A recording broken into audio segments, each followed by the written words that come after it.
Hi, in this lecture, we will be talking about the relational data model.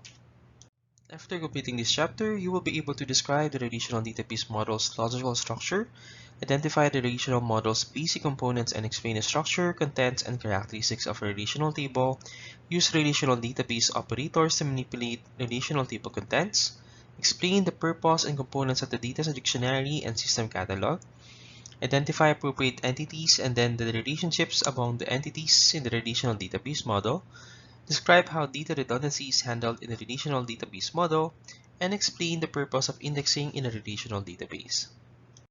The relational database model enables logical representation of the data and its relationships.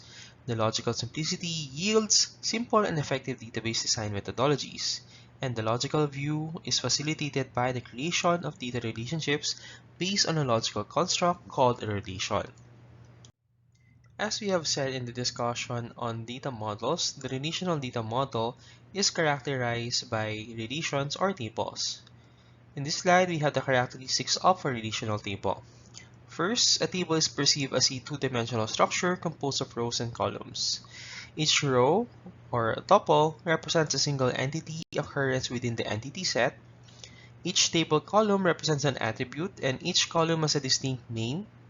And each intersection of a row and a column represents a single data value.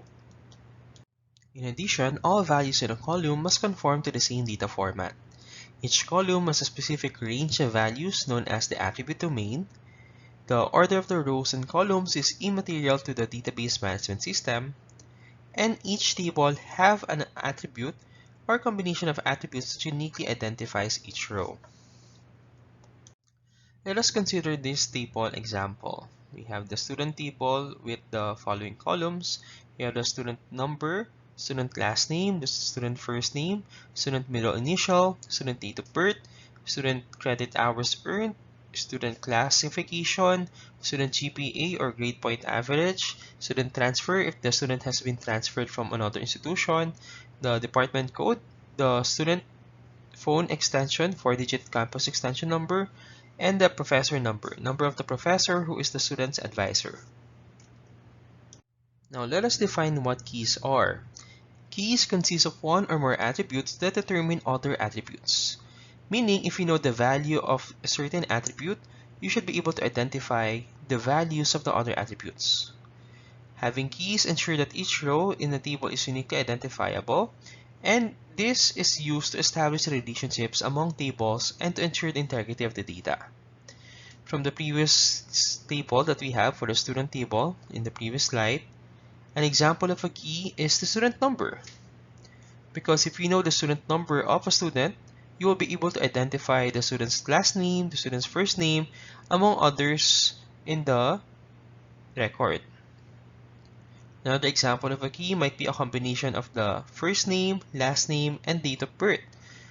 If we know those combinations, like for example, Maria is the first name, De La Cruz is the last name, and you included the date of birth, you should be able to know the other details of the student. So those are examples of keys.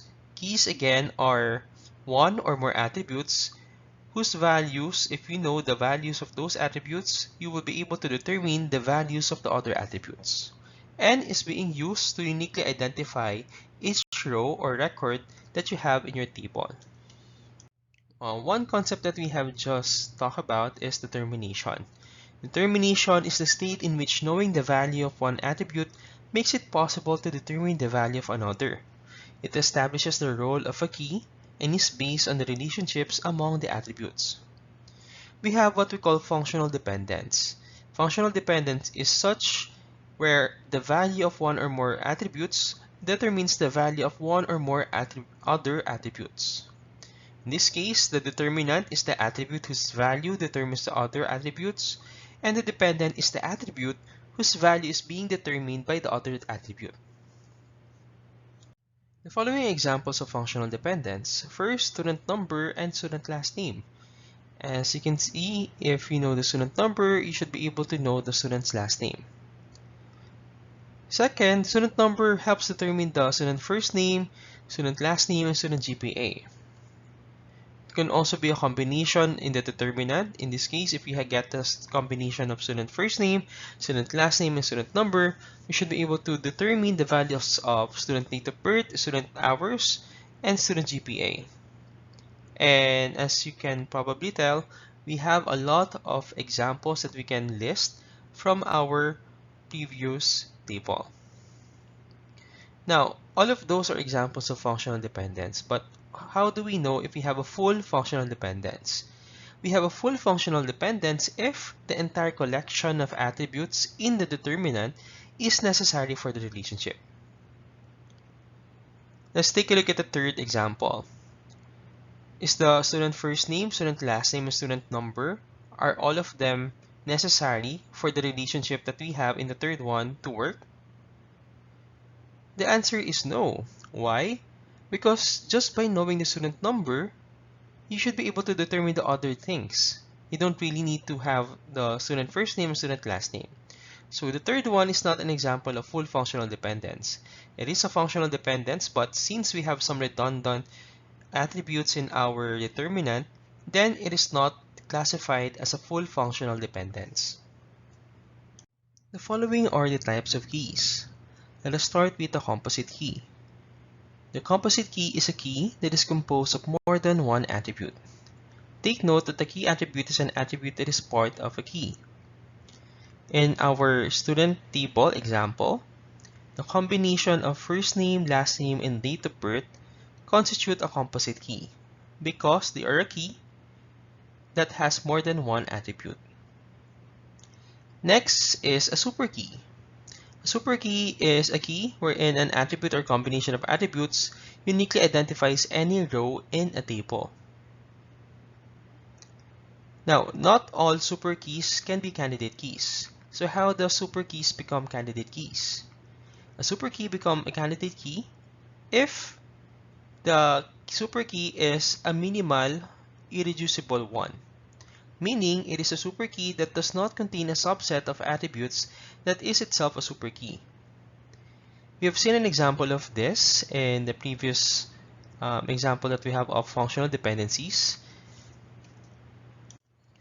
wherein the combination of first name, last name, and student number, that combination is a superkey because that combination of attributes uniquely identifies a row in a table.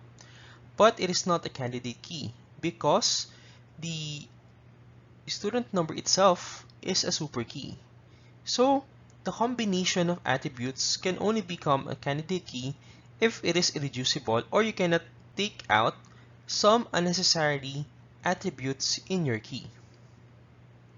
So in this case, you can have many superkeys, and then from those set of superkeys, you would have a set of candidate keys, and from those set of candidate keys, you are going to have a primary key. Now, what is a primary key? A primary key is a candidate key selected to uniquely identify all other attribute values in any given row, and it cannot contain null entries. So the primary key is just any of the candidate keys that you have chosen to represent your table. We also have foreign keys, which is an attribute or combination of attributes in one table whose value must either match the primary key in another table or be null. In the student table example that we have, the professor number is an example of a foreign key because the professor number is a primary key in the professor table. And lastly, we have secondary keys. Secondary key is an attribute or combination of attributes used strictly for data retrieval purposes.